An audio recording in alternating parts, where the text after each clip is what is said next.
Hey friend, and welcome back to the Food Shed. Thanks for the question. I know we've talked a little bit about it, but I built my own brooders, and here they are. So all it is, a couple of 2x4s stood up with some 2x4 cross beams. This is actually attached to the brooder so that the brooder can slide in and out. Goodness, you're noisy today. Can I do a video real quick and we have a good conversation after? Thank you. All right. Got the other one now. All right, so yeah, 2x4 down here, goes across, same thing down here and down there. All these are kind of the same construction with one small change, and I'll explain that in a second. So this is just some thin plywood, 1x2 top. I've got, let's see, 1/2 inch by 1/2 inch wire on here, 1/2 inch by 1/2 inch wire up here. And then the flooring in there is 1/4 by 1/4 inch, and that's because this is my 0 to 2 week old brooder, and the feeder's still a little bit small and developing at that point, so I want them to have some good structure to it. I do have the heat lamp right there over top of it, so they can't jump up and bang into it, but it throws a fair enough amount of heat down to where they're at. These birds are about a week old, so they're still getting their feathers. They're not quite ready for no heat lamp yet. By 2 weeks they are. At 2 weeks they move into these bottom brooders. I'll show you the slide out piece here. So that way they'll slide all the way out. I'll take them outside, pressure wash them to clean them. But this way I can get in the feeders and water and get access to it, clean them all up and stuff like that. And then there's a tray for droppings, and I pull those out and clean them up. There's a tray there, right there, and then one sitting on the ground there because I didn't put a rack in there for the tray on the bottom. These ones I typically keep kicked out a little bit so that they have some light. The birds in there are a little bit jumpy, so I'm cautious with them. Birds on the bottom, don't mind the old license plate thing.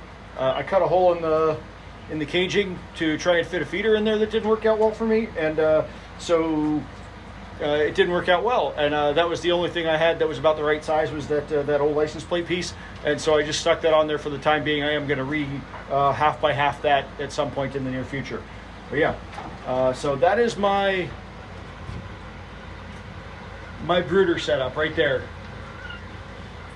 0 to 2 weeks, and then these two I split out 2 to 4 weeks because I can fit about 40 0 to 2 week olds up here. But then I split them out to 20 and 20 because by 2 weeks they've grown significantly, and they're not going to fit all in the brooder nicely. And that also helps me not have to throw so many water bottles and feeders in there. They can manage with just 1 and 1 or 2 waterers and 1 feeder, depending on how fast they're going through water, and that seems to work well. Out in the garage, as soon as they come out of the incubators, they go into a 40-gallon tote that I've converted into a 0 to 2 day brooder. I line the bottom of the tote with puppy pads so that they don't slip around, and then let's see, I cut the top out so that I cut a big section out of the top, and I put the 1/2 by 1/2 mesh on the top there, and that way they've got that.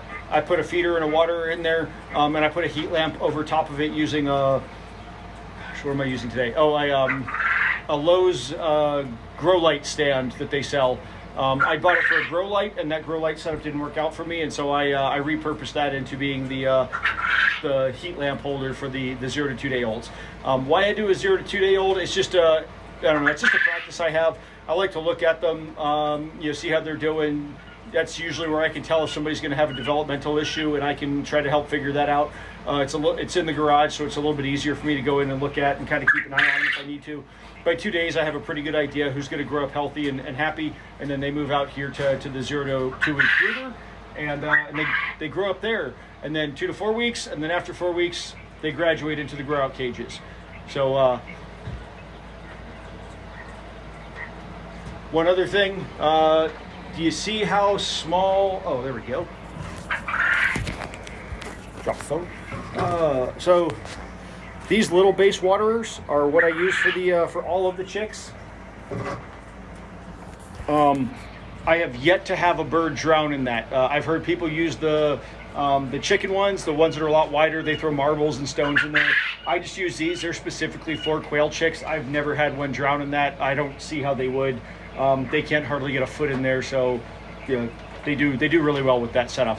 And then usually in the 0 to 2 day brooder, I have the red tray here, but I have it wide open so that they can kind of walk across the food and figure out, hey, that red thing has food in it. And then when I move them into here, I close it because they've gotten big enough to eat through the holes, and they already know where food lives, so they go right to it to eat. So that's what I've got on brooders. I hope this helps. Let me know if you have any other questions, and otherwise, thanks for the question and have a great day.